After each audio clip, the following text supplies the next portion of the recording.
Each afternoon, real setups are broken down with entry strategies and the technical reasoning behind every trade. This is today's best trade setups with verified investing.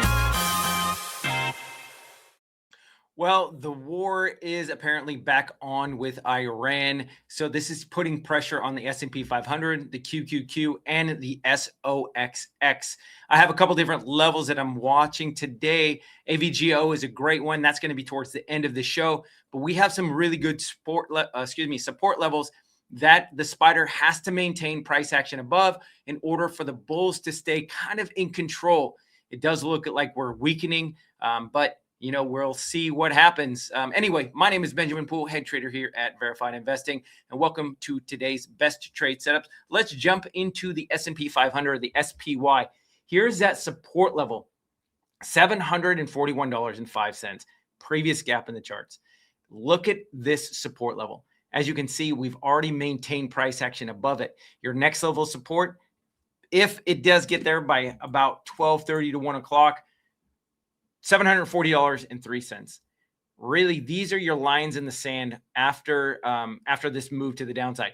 If we start breaking below that, you do have some additional support right here. Ton of price consolidation, previous gap in the charts, and a secondary gap in the charts, previous one at $737.56. Once these levels start flushing, you guys, there is going to be a lot more selling pressure.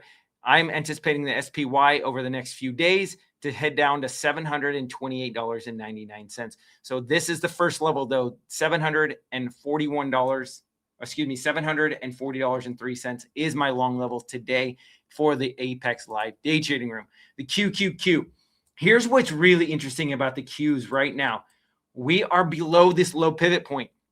Here's a secondary low pivot right here in the charts. If the Qs get to this level today, at 702.81, this is going to be your support level. However, look at this price consolidation to the downside. This is starting to look even weaker and weaker on the charts. So if it does break below this level, 702.81, here's a secondary level of support. So if you're a little bit more conservative, wait for a 701.53 pierce, or if you're even more conservative, wait for a $700 pierce on the chart of the Qs before going long on anything that is inside of the QQQ. NVIDIA, nice push to the upside today. Now we started a nice fade back. So what I was noticing is this high red bar candle resistance area at 200.08. This was going to be the resistance level. We have a head and shoulders pattern formation on the NVIDIA chart.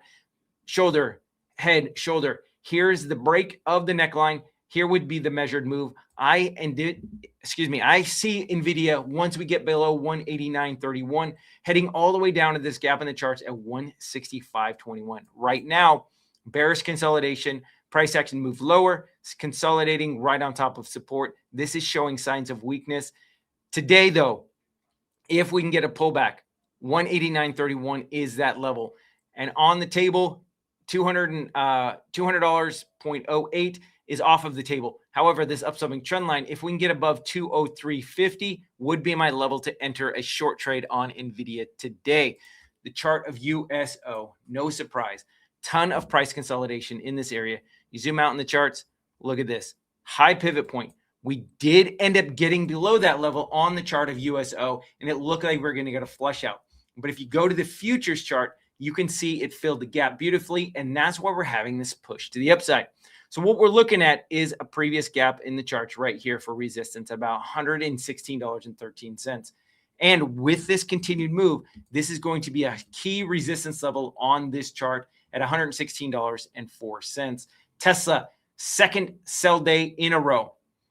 My long level today would be right here. As you can see, we're into that previous gap in the charts right now, sitting at $391. That's going to be a key support level. If we start breaking that, the next level I'd be looking at is $380.15. And this is actually starting to set up great for a swing trade. Notice how price action continued to maintain support here, finally broke this support, got back above. This opens the door to solidify this support at 380.15, which is why this would be a potential entry for a long play. We're going to have to see how price action ends up. If we start closing below 368.29 though, then all of a sudden it opens the doors to further downside. ARM is getting a nice bid to the downside as well. I have a downside target of $237.68. So for today, look at this pattern.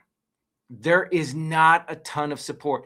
The next level of support that I have right here would be $257.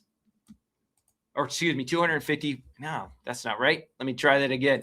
All right, here we go. $256.73 is that aggressive level. It's not going to happen today. Aggressive level today, $288.31. Low pivot point. But after that fails, we're coming into this gap in the charts, 256.73. But ultimately, I see this coming down to 237.68.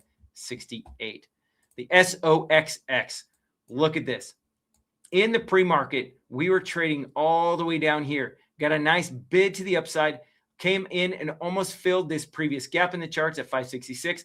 Now we're starting to reverse. What's really bearish about this chart is see this gap in the charts? It filled it, and then we got rejected. So now the probabilities indicate that we're going to start flushing below this gap in the charts at 541.51. Once we do that, your next level of support is going to be 537.33.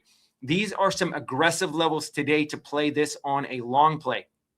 If we do break those levels on a 15-minute closing basis, look to stop out, and then you're looking at a re-entry at about $532.76. Ton of support on the way down on the SOXX, even though we are now currently in more of a downtrend on the SOXX. And so what I like to see when we're looking at downtrends is a pivot top, pivot low, lower high, lower low. As you can see, we're currently making that. As long as we maintain a lower high, then all of a sudden we're going to get a nice continued rollover on the SOXX. And eventually this thing is going below $500 and then could even drop even further than that. Look at how elevated the chart is on SOXX. Your next major level of support is where I'm seeing price action heading to, is about this gap in the charts at $461.95. Let's take a look at AMD. Look at the selling pressure on AMD. So here's this nice upside trend line. Pivot low here, secondary hit. Here's the third hit. So this is an aggressive level right now. Previous red bar candle high. However, with this sell candle, this is putting a lot of pressure on anybody who's long on this trade, because the further and further they get out of the money, the more and more pressure it puts on their accounts, and they're likely to take profits, and that will likely send this down lower. So today, even though this is an aggressive level, I'm not looking to play AMD until it gets into $488.45. This is the level I'm looking on AMD to play this for a long play today. I have First Solar. It just continues to fall into a lot of support here. You've got this previous gap, $220. Those of you who are aggressive, that's the level. I would be waiting for price action to get sub $200 for a play on FSLR. INTC, I didn't have that, but here's the level that it got to in the pre-market. 104.22 is going to be a key support level. After this gap down, we had a 5 or 6% move to the upside. So once price action does get back into that level, you're going to have a ton of support because of the price action that happened. Now, 104.22, if it does start closing below that on a 15-minute closing basis, or a 15-minute candle closes below that, you look to stop out, and then you look to play this gap right here at $99.17. That is where I'm looking to play this either tomorrow or the next day, but this is going to be a key support level on Intel. Last but not least, AVGO is pushing higher. So there is announcements that they have secured a deal. It's a $20 billion deal, and I believe it was with Apple. So this is why we're having this bid to the upside. Gap in the charts. $392.13 is that level that you should get a nice rejection on the chart of AVGO. Now, it did look like it came close to this high pivot point. However, this is still the gap that I'm looking to play AVGO for a short trade. On the way down, we got to identify where the next level of support is, just in case we get a flush out. And that's going to be this gap right here at $370.78. So if we do get a pullback, this is the level I'd be looking to go long today. And then ultimately, as you can see in the charts, ton of price consolidation. This is setting up for a great swing trade. 354.53 would be a great level. All right, so we still have the VI course sales on sale. If you scan that QR code, it'll take you to our course section on the verifiedinvesting.com page. This is where you build your foundation. If you want to see how I identify my levels, so that way you can do this on your own, check out those courses. And if you're a beginner trader, Drew has a really good beginning trader series. You guys want to definitely check that out, because it gives you some insight into what shorting is, what going long is, how to properly allocate your trades. It's a wealth of information, and you guys want to build your foundation off of that. And then you can go into the other courses with the verified mindset if you want to get into that, or the winning trader series. And that's a great course as well. So that's actually how I built my foundation, because Drew's course wasn't available. Anyway, if you guys get into some of that, please make sure you're hitting that like button, follow, subscribe, and ring that bell so you get notified when these videos drop. And we'll see you next time in the charts. You guys have a great rest of your day. Take care.